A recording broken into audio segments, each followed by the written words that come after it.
Pegue a palavra de Deus, por favor. Pegue a palavra. Abra comigo no livro de Juízes. Juízes fica no Antigo Testamento.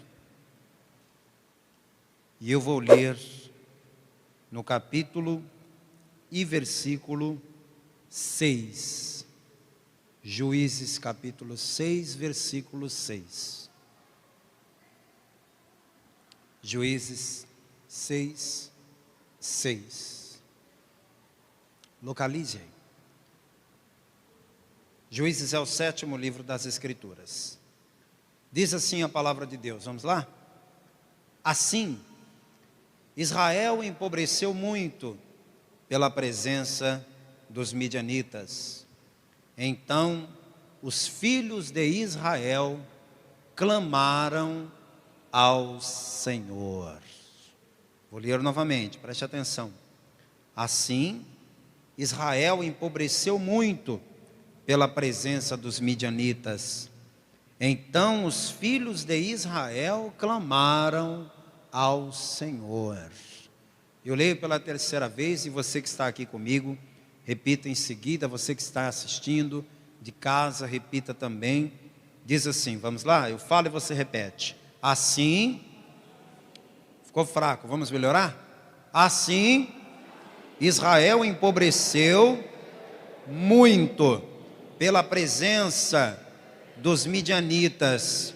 Então, os filhos de Israel clamaram ao Senhor. Você acredita que Deus pode e vai falar conosco esta noite? Acredita? Teu coração está aberto para ouvir a voz de Deus falando ao seu coração? Então vamos aplaudir esta palavra agora. Desocupe as mãos. Vamos dar uma linda salva de palmas para a palavra do nosso Deus. Aplauda e enquanto aplaude, glorifica. Enquanto aplaude, exalta o nome do Senhor. Deus amado, Pai bendito e todo-poderoso, a tua palavra será pregada agora. Vem com teu espírito. Tome a boca do pregador, toma os lábios do mensageiro. Envia agora, meu Deus, a tua santa palavra, com poder, com unção, com autoridade. Que a tua palavra, meu Deus, uma vez enviada, ela vá e produza resultado para o qual está sendo mandada, em nome de Jesus. Diga amém, Jesus. Pode se sentar, por gentileza. O texto que nós acabamos de ler diz que o povo de Israel empobreceu muito. E diz que foi por causa da presença dos midianitas. Quem eram os midianitas? O que os midianitas fizeram que causou tanta pobreza ao povo de Israel? É necessário fazer uma leitura um pouco maior para entender quem era o povo midianita e o que eles estavam fazendo em Israel, porque o povo empobreceu muito. O povo estava sofrendo muito por causa dessa situação. Vá comigo no capítulo 6, lá em cima, no versículo 2. Vá lá comigo. Juízes 6, agora no verso 2. E prevalecendo a mão dos midianitas sobre Israel, fizeram os filhos de Israel para si, por causa dos midianitas, as covas que estão nos montes, e as cavernas e as fortificações. O povo estava com tanto medo dos midianitas que eles estavam deixando a cidade e indo morar em cavernas nas montanhas. O povo ia se esconder em covas. Você sabe que na antiguidade as pessoas não eram sepultadas debaixo da terra como a gente faz hoje. Os cadáveres eram colocados em covas. Então as covas eram feitas para os mortos e não para os vivos. Mas o povo estava tão amedrontado naquela época, que quando eles viam uma cova, podia ter um defunto ali dentro. As pessoas eram capazes de se esconder ali. Quando não tinha covas, eles faziam as cavernas e se escondiam lá. Em Israel existem cavernas grandes, nos desertos existem cavernas grandes. Uma vez Davi se escondeu numa caverna e 400 homens com ele. Imagina uma caverna para caber 400 pessoas, uma bela de uma caverna, né? Então, o povo começou a usar essas covas, essas cavernas para se esconder dos midianitas. Olha o que eles faziam, versículo 3. Porque sucedia que semeando Israel, subiam os midianitas e os amalequitas e também os do Oriente contra eles subiam e punham-se contra eles em campo e destruíam a novidade da terra, até chegarem a Gaza. A destruição que os midianitas causavam em Israel ia até a fronteira, até a faixa de Gaza.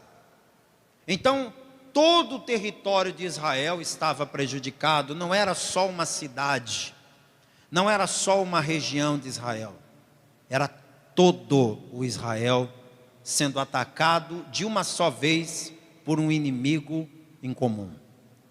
Esse inimigo chamado aqui de midianita era um povo que sempre odiou Israel.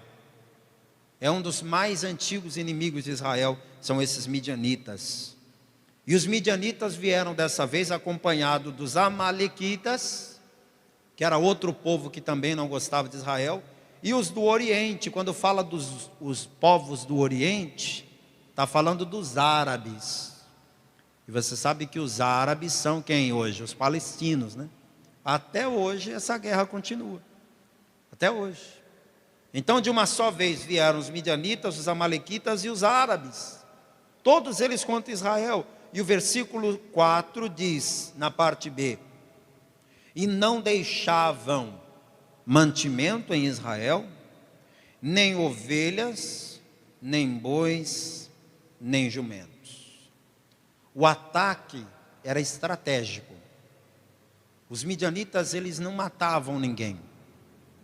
O objetivo deles não era matar, porque se eles quisessem promover um massacre de uma vez só, eles conseguiriam, porque eles eram muito mais gente do que o povo de Israel. Eles tinham poder militar. Então, se os midianitas quisessem chegar lá e matar todo mundo, era fácil. Só que eles não queriam fazer isso. Eles queriam se divertir com o sofrimento do povo. Então o que eles faziam? Eles esperavam a época da colheita. Eles viam o povo plantar, não faziam nada. Viam o povo arando a terra, não faziam nada. Esperava a chuva descer, não faziam nada. Mas quando chegava a colheita, e o povo colhia os frutos felizes da vida porque colheram, aí os inimigos vinham e levavam todo o mantimento de Israel. Quando fala de mantimento, você sabe, né? É comida. Não deixavam mantimento, ou seja, não deixavam alimento, não deixavam comida. O povo que trabalhou para ter o que comer, agora está perdendo tudo para os inimigos. Eu posso até comparar com uma pessoa que trabalhou o mês inteiro, e fala sério, qual é o melhor dia do mês para o trabalhador? Qual é? Eu sei que você sabe. Qual que é o dia mais feliz para o trabalhador, hein? Pastor, é aquele dia lá que cai na conta. Eita glória, quando cai na conta eu fico feliz, viu? Quando eu olho lá, aquela bênção lá, ei, maravilha, aí eu digo que bom que eu tenho emprego, né? Não, o dia que o trabalhador fica mais feliz é o dia que recebe o salário. É assim no mundo todo. Quando o povo de Israel via a colheita, que eles estavam felizes, aí os amalequitas, os midianitas vinham e o tomavam. E tem bandido que é tão malandro, que ele olha para o aposentado e pensa assim: essa senhorinha deve receber no dia tal, porque aposentado recebe mais ou menos na mesma época, né? Está saindo do banco, está na rua do banco, deve estar saindo do caixa, ó, vou atrás. E tem bandido que fica estudando a rotina da pessoa para pegar ela justamente no dia que ela tem dinheiro, no dia que ela está saindo do banco. Por essa razão é que cada vez menos as pessoas estão fazendo pagamentos em dinheiro. Hoje em dia está todo mundo aderindo aos pagamentos virtuais para não ter que andar com dinheiro, para evitar ser assaltado. Então os amalequitas, os midianitas faziam isso. Atacavam na época da colheita e não deixavam mantimento. O que mais que eles tiravam de Israel? Está escrito aqui: não deixavam mantimento, nem ovelhas. Para que servem as ovelhas? Pensa aí. O povo que cria ovelha, cria para quê? Qual é a finalidade de você criar ovelhas? A principal finalidade de criar ovelhas é por conta da lã. E para que serve a lã? A lã serve para a fabricação de roupas. As ovelhas que o povo criava tinha como principal objetivo a lã e a fabricação de vestes. Então, quando diz que eles tiravam as ovelhas, eu quero que você interprete aqui que o povo que já estava sem ter o que comer, agora está sem ter o que vestir. Porque não tem ovelha, não tem lã, não tem roupa, não tem veste.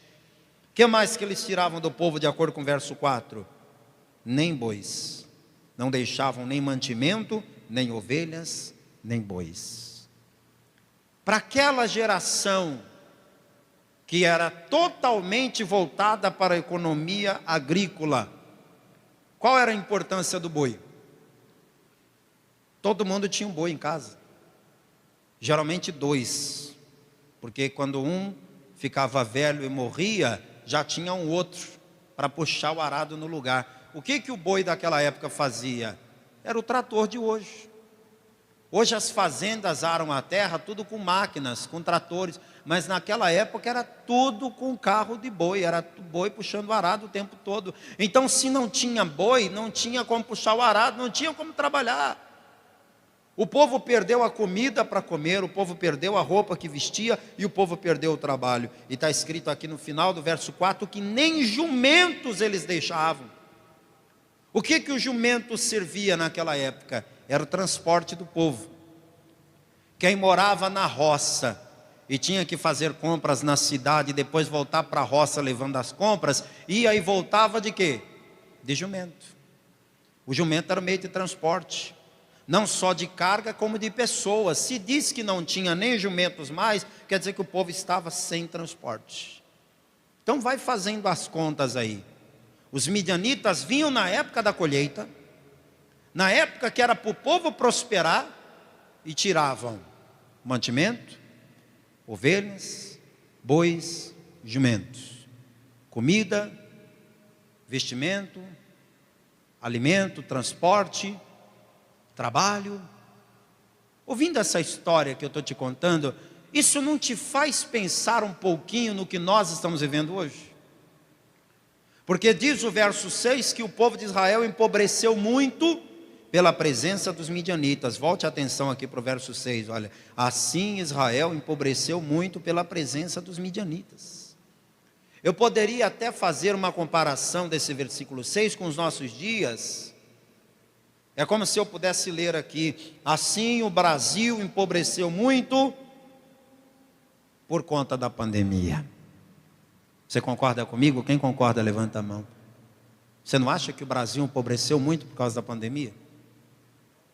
Você lembra dos noticiários do final de 2019? Você lembra? Você não lembra? Deixa eu te refrescar a memória. No final de 2019, o clima no Brasil era de animação total. No final de 2019, o presidente do Brasil estava super animado. No final de 2019, o ministro da Economia do Brasil, que é o mesmo que está agora, estava fazendo previsões de crescimento de até o dobro, até o final do ano. Alguém vai se lembrar disso. Isso foi amplamente divulgado. Então, no final de 2019, estava todo mundo eufórico. Nós vamos arrebentar em 2020, hein? 2020 vai ser o ano que nós vamos tirar a barriga da miséria. 2020 nós vamos conquistar, nós vamos dobrar. A economia brasileira vai dar um salto. E nós vamos fazer tudo que a gente vem querendo fazer. E a crise não deixava. E estava todo mundo super animado. Só que aí virou o ano, né? E lá na China, em janeiro de 2020, apareceu um vírus. E o mundo todo ficou sabendo, porque hoje o que acontece em qualquer canto do mundo a gente fica sabendo. E todo mundo ficou acompanhando isso e dizendo, graças a Deus que está longe de nós, né?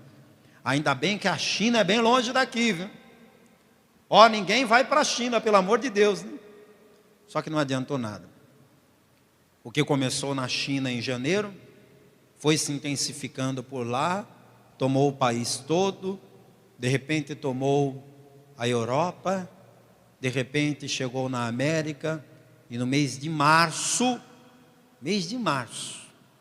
justamente no ano que a gente estava fazendo previsão de dobrar o crescimento, veio uma pandemia que deixou o povo brasileiro igual o povo de Israel. Veja aí o verso 4. Nem mantimento, nem ovelhas, nem bois, nem jumentos. A pandemia tirou de muita gente o que comer. É verdade ou eu estou exagerando? A pandemia tirou de muita gente o que comer. Teve gente que nessa pandemia ficou no auge da crise. Até que sai o auxílio, sai, não sai, vou ganhar ou não vou. E até que entra na conta, até que a pessoa recebe o dinheiro. Teve gente que passou fome. O que vestir? Nem se fale. Tem gente que não lembra qual foi a última vez que foi num shopping comprar alguma coisa. O que trabalhar? O trabalho então, se trabalho já era difícil de encontrar antes da pandemia, depois da pandemia então, as pessoas que estão sem emprego estão desesperadas. Ou então desalentadas, de duas uma. Ou a pessoa está desesperada para conseguir um emprego, ou ela já desencantou e nem procura mais. Quando fala aqui de jumentos, transporte, você reparou que nessa pandemia o meio de transporte está cada dia mais complicado? Porque quem anda de transporte público tem que ficar assim, poxa, eles falam para a gente manter o isolamento, falam para a gente ficar em casa, mas se eu ficar em casa eu morro de fome, não posso ficar em casa, então eu tenho que ir trabalhar. Aí eu vou trabalhar, eu vou de ônibus. O ônibus é uma caixa de metal fechada com um monte de gente dentro, é uma conta que não fecha. Aí a pessoa que quer ir de carro próprio, como é que ela vai andar de carro próprio com a gasolina a R$6? Hein? Me diga aí. O povo de Israel empobreceu por causa de tudo isso, e o povo brasileiro também. O poder de compra do brasileiro diminuiu. O empresário que estava cheio de sonhos, esse ano eu vou dobrar o meu faturamento, não conseguiu dobrar, pelo contrário, diminuiu. O empregado que estava pensando, esse ano eu vou ser promovido, o que aconteceu com ele? Foi mandado embora. E quem não foi mandado embora, o chefe falou assim, de agora em diante o salário é metade do que era antes. Mas meu patrão, eu não mereço isso. Eu concordo, você não merece mesmo não, mas é isso aí ou te mandar embora, o que você prefere? E aí as pessoas, para não perder o trabalho, estão trabalhando do mesmo jeito para ganhar metade do que ganhava. Tudo isso aí que aconteceu com Israel, está acontecendo hoje aqui. Só que eu tenho uma boa notícia para você. Leia o versículo 6 na parte B. Então os filhos de Israel clamaram ao Senhor. O que acontece quando o povo de Deus clama ao Senhor? Porque está escrito que o povo no auge da crise, com tudo dando errado, resolveram clamar a Deus. Há um texto na palavra do Senhor, em 2º livro de Crônicas, capítulo 7, versículo 14, onde Deus faz uma promessa. Quem crê nas promessas de Deus, aí levante a mão. O Senhor prometeu dizendo, se o meu povo, que se chama pelo meu nome, se humilhar e orar e se converter e buscar a minha face, eu ouvirei dos céus, eu perdoarei seus pecados e eu sararei sua terra. Em outras palavras, pode estar acontecendo a crise que for, pode tudo estar dando errado, se o povo que clama a Deus entrar em oração, começar a buscar, se arrepender, se converter, Deus muda situações que aparentemente não tinham jeito. Por isso eu estou aqui como profeta de Deus para dizer para você que ainda que você tenha empobrecido do início de 2020 até agora, o Deus da restituição pode fazer você dar a volta por cima, pode fazer você voltar a conquistar novamente. Só que antes de Deus mandar o escape e a bênção, Deus vai mandar um profeta. O povo não clamou a Deus? Como é que você acha que o povo clamou? O povo clamou dizendo: oh meu Deus, tem misericórdia, olha como nós estamos empobrecendo, olha como está difícil a nossa vida, olha como nós estamos sofrendo. O povo clamou nesse sentido, pedindo ajuda, e Deus mandou um profeta trazendo a resposta. Versículo 8: enviou o Senhor um profeta aos filhos de Israel, que lhes disse: assim diz o Senhor Deus de Israel, do Egito eu vos fiz subir, e vos tirei da casa da servidão, e vos livrei da mão dos egípcios e da mão de todos quanto vos oprimiam, e os expeli de diante de vós, e a vós dei a sua terra.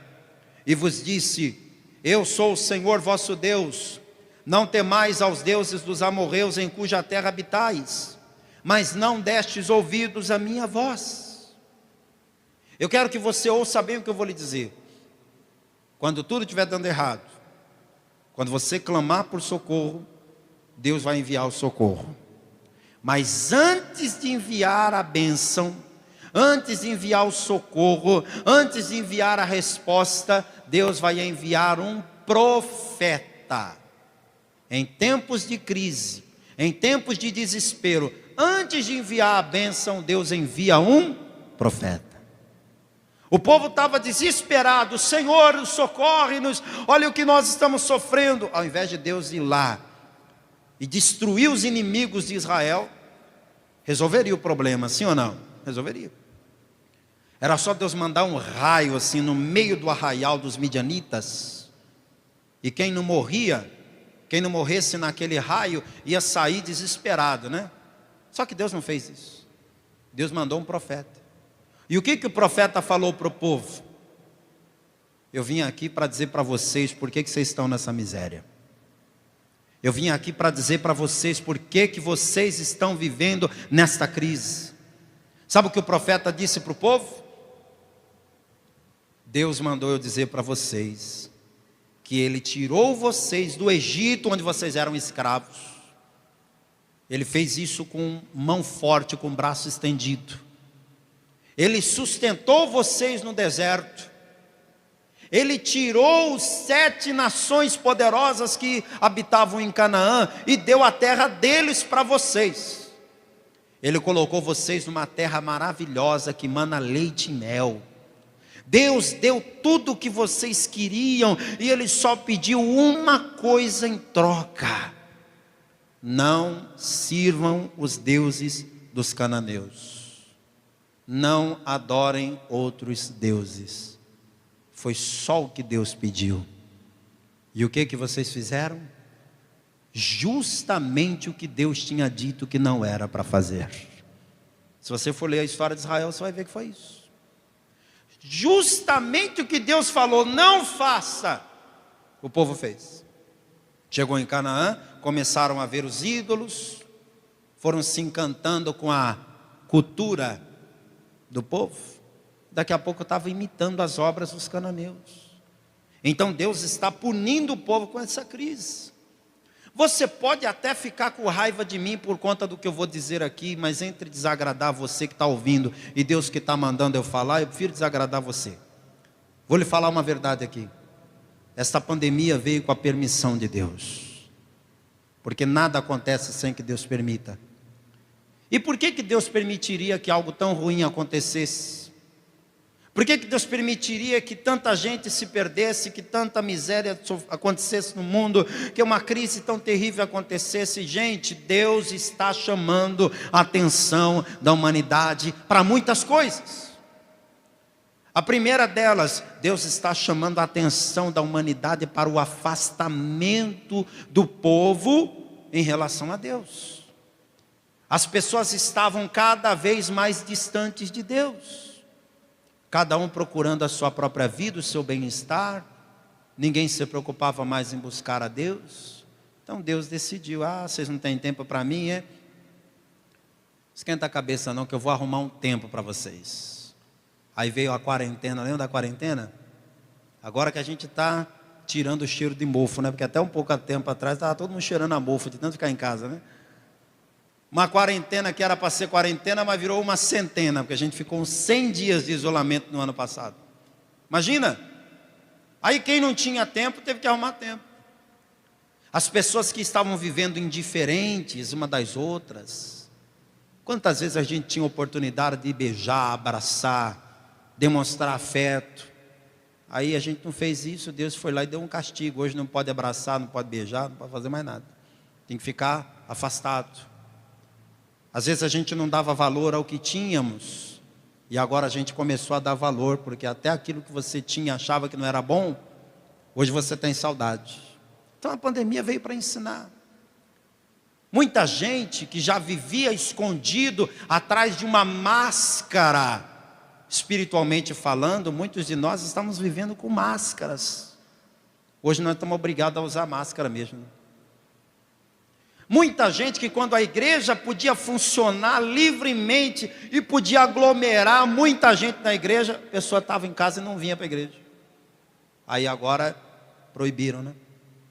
E o povo muitas vezes não percebe o recado que Deus está querendo dar. E a lição de Deus no deserto é assim, a escola de Deus funciona desse jeito. Aprendeu a lição, passa. Não aprendeu a lição, repete. Você lembra das escolas antigas que repetia de ano? Hoje eu acho que nem isso pode mais, né?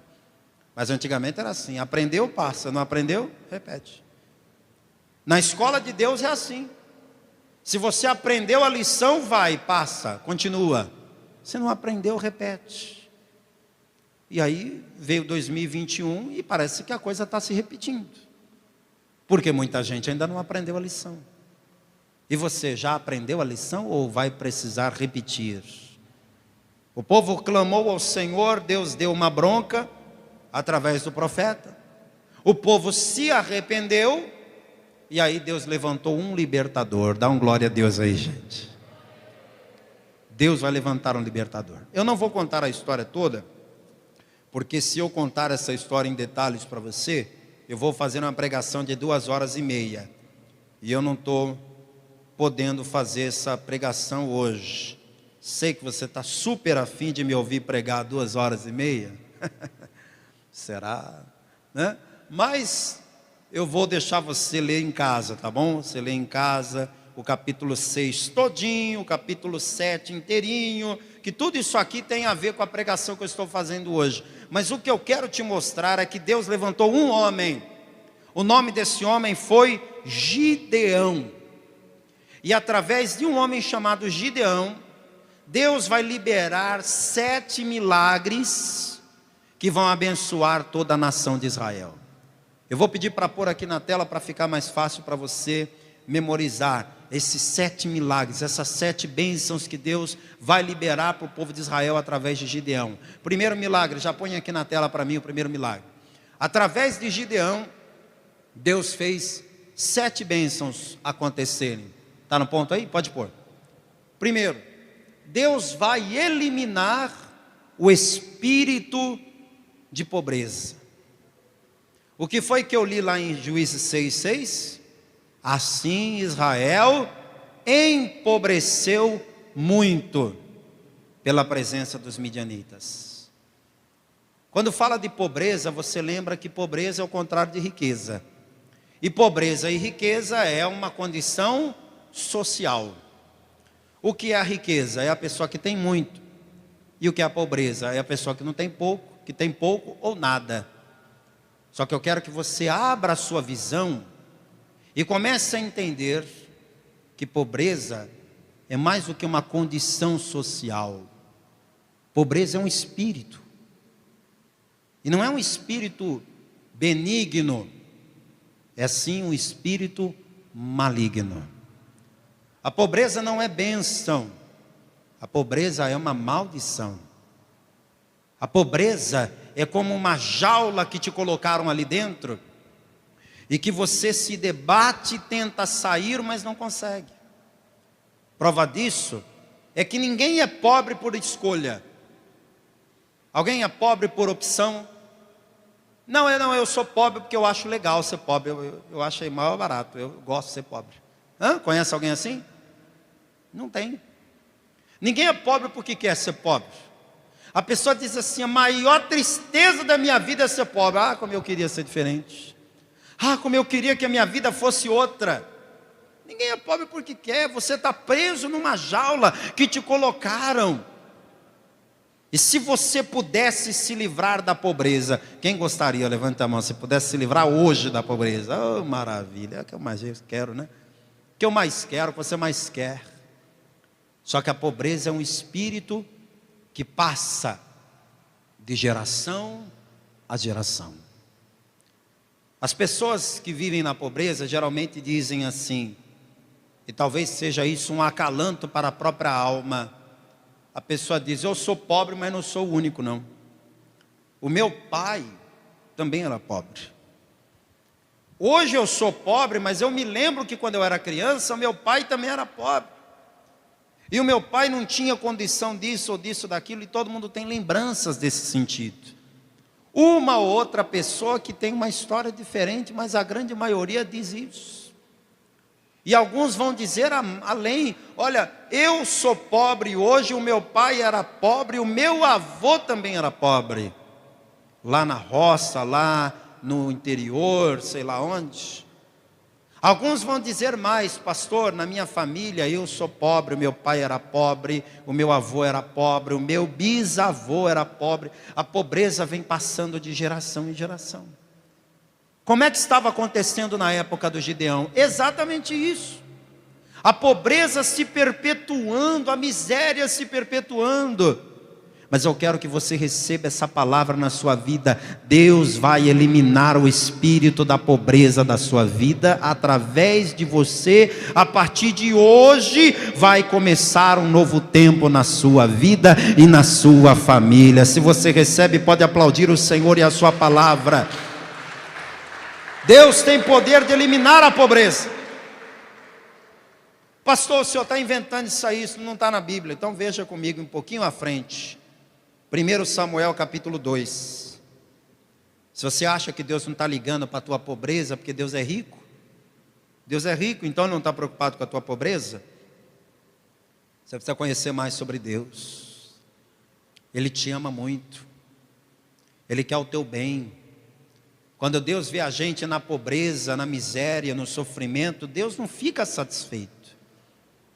Quando Deus te vê morando mal, se alimentando mal, vivendo mal, Deus não fica bem com isso não. Por isso que está escrito em 1 Samuel capítulo 2, versos 7 e 8 o seguinte: o Senhor empobrece e enriquece, abaixa e também exalta. Levanta o pobre do pó. Isso é promessa, hein? Receba isso em nome de Jesus. Levanta o pobre do pó, e desde o esterco exalta o necessitado, para o fazer assentar entre os príncipes, para o fazer dar o trono de glória, porque do Senhor são os alicerces da terra, e assentou sobre eles o mundo. Se Deus tem o poder de controlar tudo, então Deus pode pegar o pobre que está lá embaixo. Deus pode pegar o pobre que ninguém dá nada e levantar essa pessoa. Deus fez isso com o povo de Israel e Deus quer fazer com você. Segunda bênção, põe aqui. Deus faz o covarde se tornar corajoso. Quando Deus falou com Gideão a primeira vez, o Gideão estava morrendo de medo. Ele estava com medo de uma crise que estava amedrontando todo mundo. Ele não era o único a estar com medo. Todo mundo estava com medo, porque os midianitas vinham para destruir. Então estava todo mundo apavorado, e Gideão também. Só que Deus falou com ele, passou para Gideão aquela missão, e disse: Gideão, você vai conseguir, você tem capacidade. Vá comigo em Juízes capítulo 6, versículo 14. Então o Senhor olhou para ele e disse: vai nesta tua força, e livrarás a Israel da mão dos midianitas. Porventura não te enviei eu? Olha que coisa gloriosa. Imagina Deus falando isso com você. Imagina Deus olhando para você e dizendo: você vai, e com a tua força você vai conseguir. Quero que você olhe para alguém da sua família que está aí do seu lado, ou alguém que está aí próximo a você e diga: Deus acredita em você. Prega isso aí para alguém do seu lado, diga: Deus acredita em você.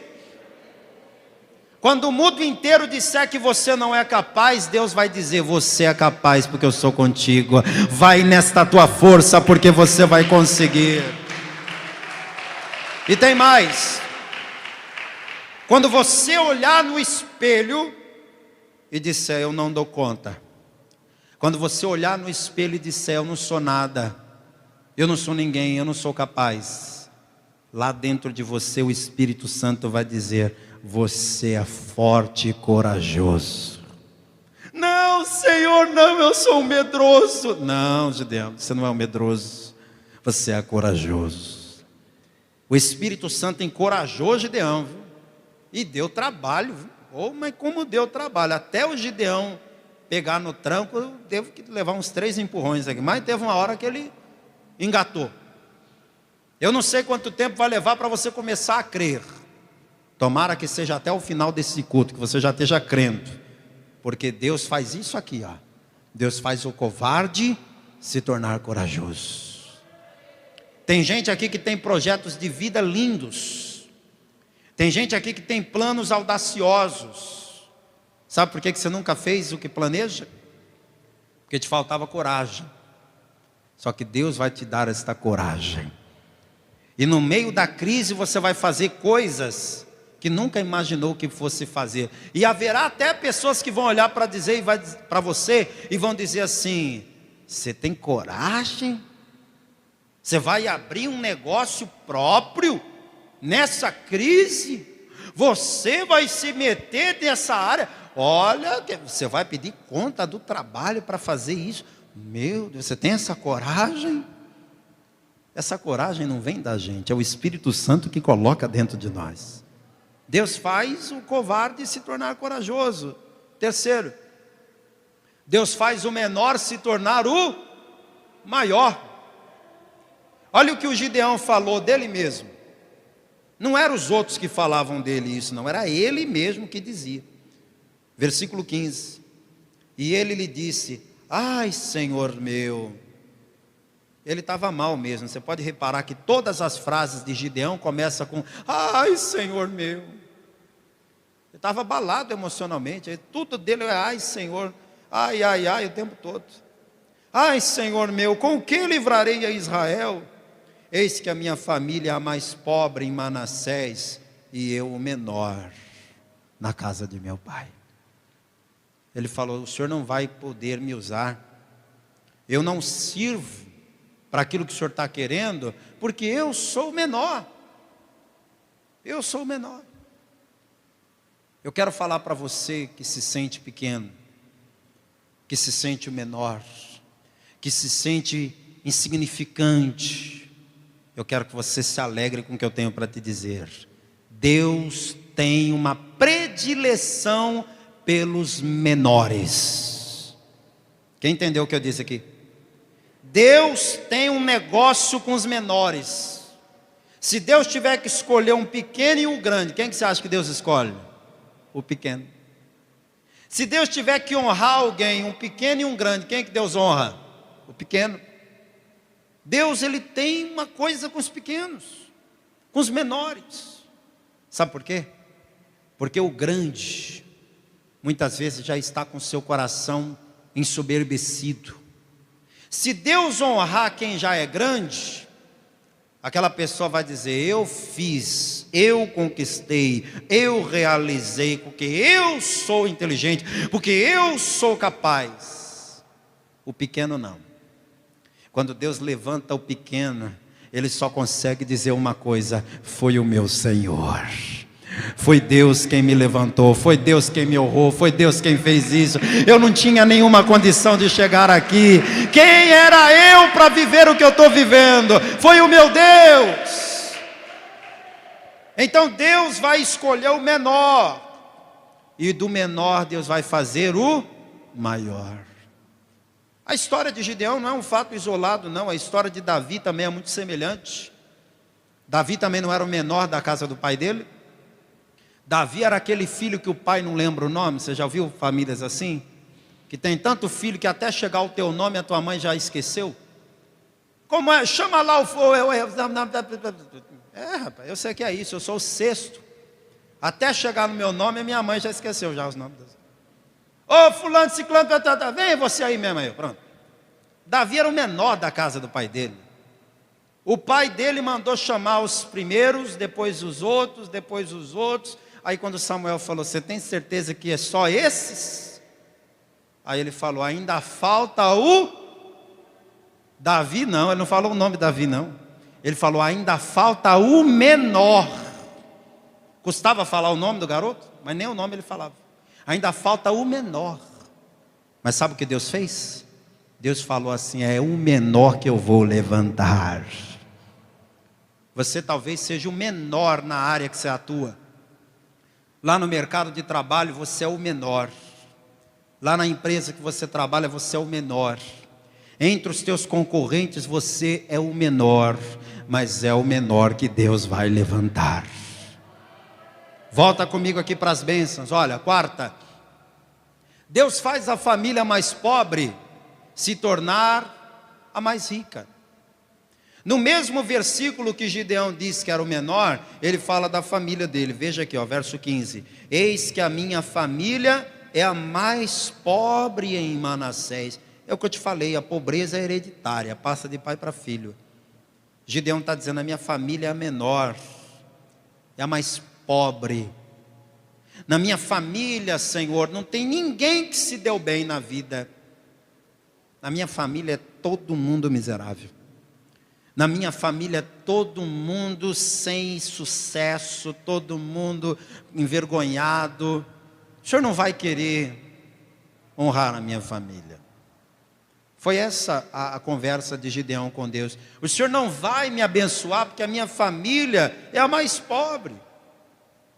Talvez você diga, pastor, eu queria que a minha família fosse aquelas famílias que tem aquele sobrenome bonito, sabe? Queria ter aquele sobrenome italiano, alemão, francês, aquelas coisas chique, que tem até que soletrar o nome, mas quando alguém me pergunta meu nome, eu falo que é Zé. É Zé de quê?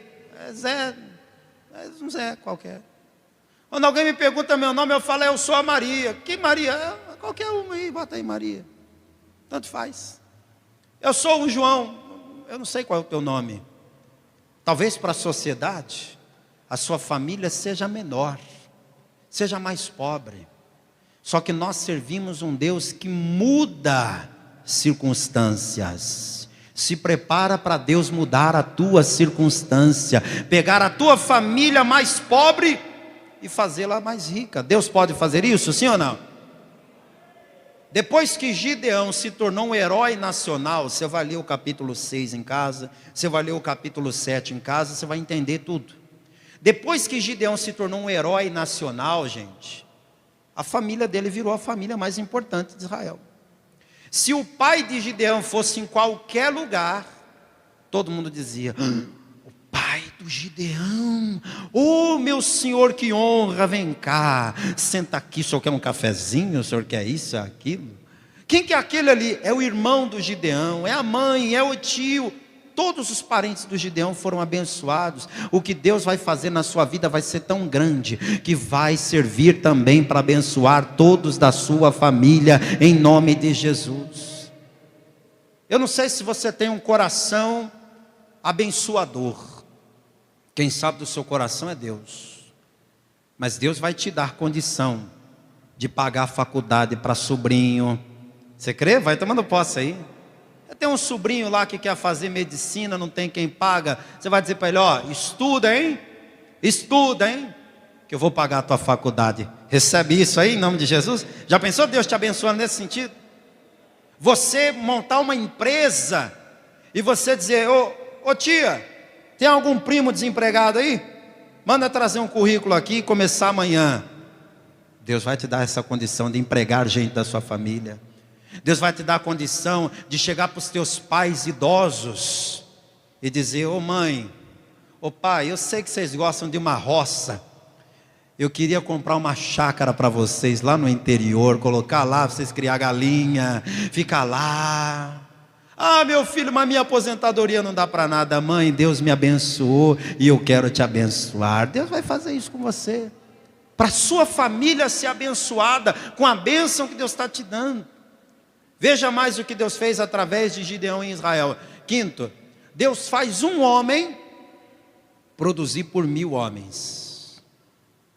Quem conhece a história de Gideão sabe que na hora da batalha Gideão vai enfrentar a guerra com quantos homens? Alguém sabe aí? Quantos homens vão com Gideão para a batalha? Quantos? 300 homens. O que é 300 homens para enfrentar o exército dos midianitas? Olha aqui como é que era o exército dos midianitas. Capítulo 6, verso 5. Porque subiam com seus gados e tendas, e vinham como gafanhotos em tanta multidão, que não se podiam contar, nem a eles, nem aos seus camelos, e entravam na terra para destruir. O que é 300 homens perto disso aqui? Só que Deus deu a Gideão o poder de produzir por 1000 homens. Cada um dos 300 de Gideão, Deus deu o poder de produzir por 1000 homens. Deus faz isso, porque o poder na verdade não é nosso, o poder é dele. É o poder dele agindo através de nós. Põe a próxima bênção, sexta. Deus tira a força do inimigo. Então é mais ou menos assim, olha. Deus maximiza a sua força e minimiza a força do inimigo. Deus faz você forte e faz o seu inimigo fraco. Diga, Deus vai me fazer forte. Só quem crê, diga, Deus vai me fazer forte e os meus inimigos fracos. Qual que é o seu inimigo hoje? Eu não estou falando de pessoas, não estou falando de gente, estou falando da crise. Seu inimigo é a crise, seu inimigo é o vírus, seu inimigo é o diabo, é tudo que tem se levantado contra a sua vida. Só que o mesmo Deus que deu a Gideão o poder de produzir por 1000, tirou a força do inimigo. Quando Gideão chegou lá com seus 300 homens, cadê aquele exército poderoso dos inimigos? Cadê? Sumiu. Sumiu. Eu quero que você creia que essa batalha é do Senhor. E quem te fará vencer é o Deus Todo-Poderoso. E para terminar, a sétima bênção que Israel recebeu através da fé de Gideão: Deus vai fazer o inimigo profetizar a sua vitória. Isso aqui é lindo demais. Eu quero ler para você no capítulo 7. Na véspera da batalha, Gideão estava super ansioso. E todo mundo fica ansioso quando tem que decidir algo no dia seguinte, né? Isso é normal do ser humano. Se você tem que fazer uma prova importante, se você tem que fazer um concurso, se você tem uma entrevista, se você vai participar de uma audiência, qualquer coisa importante que você vai resolver amanhã, na noite que antecede você fica ansioso, perde o sono, fica com medo, dá um desarranjo intestinal, você fica roendo as unhas, tudo isso aí acontece.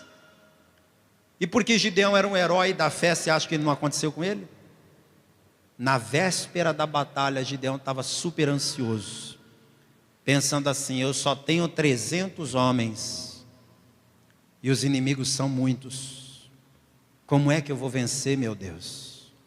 Aí Deus falou para Gideão: Gideão, desce no arraial dos inimigos, e ouve o que eles estão dizendo. Aí Gideão pegou uns amigos, e foi até o arraial dos inimigos de madrugada, sem ninguém ver. Veja aí, capítulo 7, versículo 13 e 14. Chegando, pois, Gideão, eis que estava contando um homem ao seu companheiro um sonho, e dizia: eis que um sonho sonhei, eis que um pão de cevada torrado rodava pelo arraial dos midianitas, e chegava até as tendas, e as feriu, e caíram, e as transtornou de cima para baixo, e ficaram abatidas. Um homem contando para o outro o sonho. Olha, eu tive um sonho esquisito. Eu sonhei que tinha um pão torrado que rodava aqui, quebrava tudo, derrubava todo mundo. Eu não entendi nada. Que sonho esquisito, não é? Deus deu a interpretação na hora para o homem que ouviu o sonho.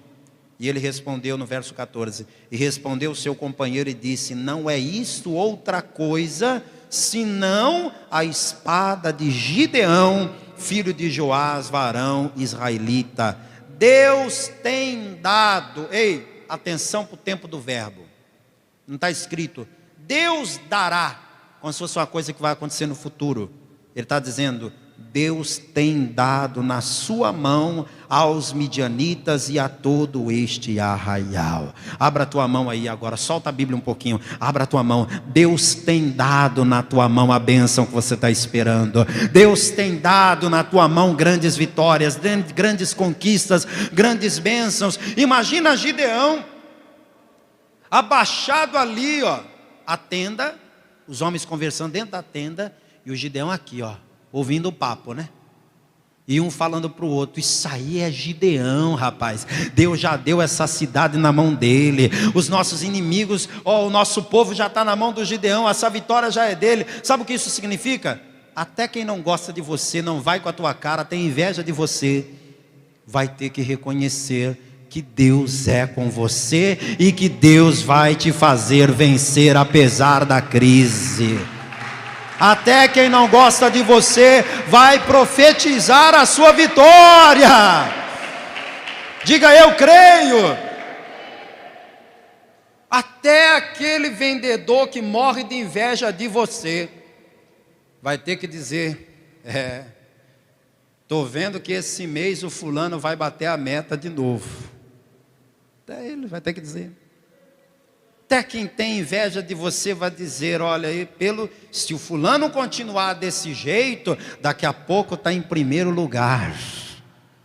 Se a fulana continuar desse jeito, daqui a pouco, olha, não sei o que vai acontecer, porque tudo que ela põe a mão dá certo, tudo que ele põe a mão dá certo, até os teus inimigos vão profetizar a tua vitória. Porque quando Deus é com você, a palavra diz que Deus faz que até os teus inimigos tenham paz contigo. Quando Deus é com você, até quem não vai com a tua cara vai querer virar teu amigo para poder pegar a rabeira na tua bênção, para poder pegar carona na tua vitória. Agora, tudo isso aqui aconteceu quando os filhos de Israel, em primeiro lugar, clamaram ao Senhor. Não adianta você ficar assistindo o jornal todo dia e dizendo, está piorando, hein? A coisa está feia, hein? Olha, não sei o que vai acontecer não, é melhor me mudar para outro planeta, porque esse aqui... Mas não tem outro planeta para você ir, tem? Poxa, então vamos fazer o quê, né? O que resta fazer? Resta clamar ao Senhor.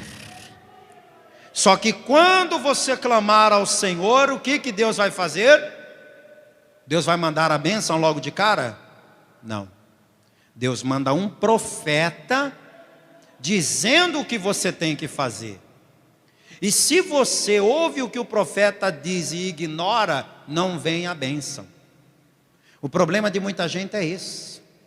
Ela clama, pede a vitória, pede o livramento, pede a porta aberta. Aí Deus vai lá e manda o profeta, mas quando o profeta vem, ela não ouve. Aí não recebe a bênção. O povo na época de Gideão venceu porque quando o profeta falou, vocês têm que se converter ao Senhor. Isso tudo está acontecendo porque vocês estão adorando os ídolos. Abandonem os ídolos e se voltem para Deus. Todo o povo se converteu. Entenda, Deus me colocou aqui hoje como profeta para você. Não porque eu seja algo, não sou nada. Mas Deus me colocou aqui como um profeta dele para falar com você. Que você precisa fazer uma aliança com Deus Todo-Poderoso. Fica de pé no seu lugar, toda a igreja. Essa aliança que você tem que fazer com Deus tem que ser completa. Espírito, alma, corpo, seus caminhos, tudo. Feche os teus olhos um instante. Se você ainda não entregou a sua vida para Jesus, você precisa entregar. E não dá para esperar. Não dá para dizer, eu vou pensar nisso. Quem sabe no próximo culto eu me entrego. Não, Deus quer isso hoje. Deus quer isso agora. Deus quer uma decisão imediata de vocês. Pastor, eu ainda não entreguei minha vida para Jesus. Então entrega hoje. Se você entregar a sua vida a Jesus hoje, o seu nome será escrito no livro da vida. Você quer? Tem alguém aqui que quer entregar a vida a Cristo e recebê-lo como único Senhor e Salvador? Levante agora a sua mão bem alto, junto com a minha mão, que eu vou orar por você. Se tem alguém aqui que ainda não entregou a vida para Jesus e quer entregar agora, levante a mão junto com a minha. Eu vou orar por você. Você que está me assistindo em casa, já entregou a vida para Jesus? Ainda não entregou? Entregue agora. Entregue agora a sua vida e os seus caminhos a Cristo. Aqui, nesta igreja, talvez tenha alguém que já entregou a vida a Jesus, mas se afastou. Você está afastado há quanto tempo, hein? Jesus está voltando e você aí afastado? Você aí desviado da casa do Pai? Você precisa voltar. Você pode até dizer que tem motivos para estar afastado. Você pode botar a culpa na pandemia. Você pode falar o que quiser. Mas o Pai continua de braços abertos te esperando de volta. E dizendo, filho, volta. Filha, volta. É isso que o Pai está dizendo hoje para você. Tem alguém aqui que está afastado e quer se reconciliar com Cristo? Levante a mão que eu vou orar por você. Tem alguém? Você que levantou a mão, sai do seu lugar, vem para cá que eu quero orar por você. Por favor, vem cá. Vamos aplaudir a Jesus, igreja. Glória a Deus. Se aproxima do altar, por favor. Tem mais gente que precisa fazer isso. Pastor, eu preciso. Eu só estava sem coragem de ir aí na frente. Então aproveita que os 2 primeiros vieram e vem você também. Você que está aí afastado. Talvez você diga, pastor, eu não me considero um desviado. Desviado não, eu não fui para o mundo, eu não saí por aí pecando igual um louco, não, eu tenho temor de Deus ainda. Mas a verdade, pastor, é que eu estou sem igreja. Olhe para mim, toda a igreja agora, por favor, preste atenção. A maior igreja do mundo hoje não é a Assembleia, não é a Universal, não é a Paz e Vida, não é a Batista. A maior igreja do mundo hoje é a igreja dos desigrejados. É a igreja dos sem igreja. Daquela pessoa que diz assim, eu continuo crente, eu continuo evangélico. Tá, mas em qual igreja você vai? Não, eu não vou em nenhuma não. Tem as lives, né? Às vezes eu assisto as lives lá do pastor Ademir. Às vezes eu assisto as lives lá do bispo não sei quem, do apóstolo não sei quem, do pastor não sei quem. Mas você é a ovelha de quem? Você não pode ficar sem igreja. Na parábola das 10 virgens, Jesus foi claro. Quem foram as virgens que entraram para as bodas com o noivo? As que estavam dentro de casa. O que isso representa? Que dentro da igreja é o lugar que Deus quer que você esteja. Talvez a pandemia te afastou um pouco da igreja, mas hoje Deus te deu a oportunidade de estar aqui pessoalmente. Você que está sem igreja, eu quero orar por você. Por favor, sai do seu lugar e vem para cá. Pastor, eu não estou congregando em lugar nenhum. Vem para cá, por favor, eu quero orar por você. Vamos aplaudir a Jesus. Isso, venha. Eu não estou aqui para te criticar, estou aqui para abençoar você. Vem para cá. Se você puder dobrar os joelhos, faça isso como eu aqui também irei fazer. Se puder, se não puder, fica de pé mesmo. E você que está assistindo, hein? Você que está assistindo está sem igreja. Você que está assistindo está afastado do Evangelho. Você que está assistindo ainda não entregou a vida para Jesus. Então dobre os teus joelhos aí onde você está, se puder. Coloque a mão sobre o coração, assim como nós aqui na sede estadual da Paz e Vida, em Natal, Rio Grande do Norte, estamos fazendo. E eu vou orar por quem está aqui diante do altar, e vou orar por você que está em casa. A igreja continua em espírito, com as mãos estendidas na direção dessas pessoas que estão aqui. Mesmo que você não conheça ninguém que está aqui, ore com as mãos estendidas, abençoando essas pessoas. Vocês que estão aqui comigo de joelhos, com a mão sobre o coração. Quer vir? Venha, pode dobrar o joelho também. Vamos aplaudir a Jesus. Isso. Coloque a mão sobre o coração e ore assim comigo. Diga: meu Deus e meu Pai.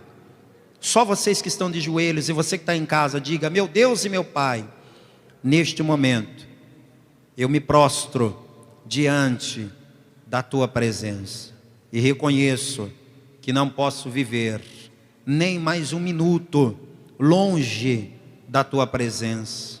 Eu te peço, Senhor, perdoa os meus pecados, as minhas falhas, escreve o meu nome no livro da vida, me fortaleça para que eu permaneça na Tua presença até a volta gloriosa do Senhor Jesus. Agora o pastor vai orar por você, continue com os olhos fechados. Meu Deus e meu Pai, eu te glorifico porque a Tua palavra diz que há festa no céu quando um pecador se arrepende. Os anjos cantam e dançam celebrando por cada vida que se arrepende. Estas pessoas que estão de joelhos dobrados diante do altar, Pai, estiveram longe dos Teus caminhos, estiveram afastados da Tua casa, mas esta pessoa está aqui de joelhos dobrados, reconhecendo que ela precisa de Ti, meu Pai. Então eu te peço, recebe de volta esse filho pródigo, receba de volta esta filha pródiga. Meu Deus, se esta pessoa esteve sem igreja, ela estava como uma ovelha sem pastor, ela estava perambulando aí, meu Deus, pelos campos, sem um pastor, sem um rebanho. Talvez esta pessoa estava sem uma direção espiritual, mas a partir de agora, eu estou ligando esta pessoa ao corpo de Cristo, e que é a igreja. Eu estou ligando esta pessoa, esta família que é esse ministério, e eu declaro que a partir de agora, esta pessoa está debaixo da nossa autoridade espiritual. A partir de agora, esta pessoa está debaixo de todas as bênçãos que o Senhor tem liberado para este ministério e para todos que dele fazem parte. Há pessoas em casa agora de joelhos dobrados também. Há pessoas em casa agora que não estão de joelhos, mas estão orando em espírito e reconhecendo que precisam de Ti. Então quem está se entregando a Ti, meu Deus, em casa, quem está agora voltando para o Senhor Jesus em casa, quem estava sem igreja, mas a partir de agora está se entregando a Ti para fazer parte da Tua igreja na terra, eu abençoo também a cada um desses e cada uma dessas, em nome de Jesus, que assim seja feito. Amém. E graças a Deus. Pode se levantar. Parabéns pela sua decisão.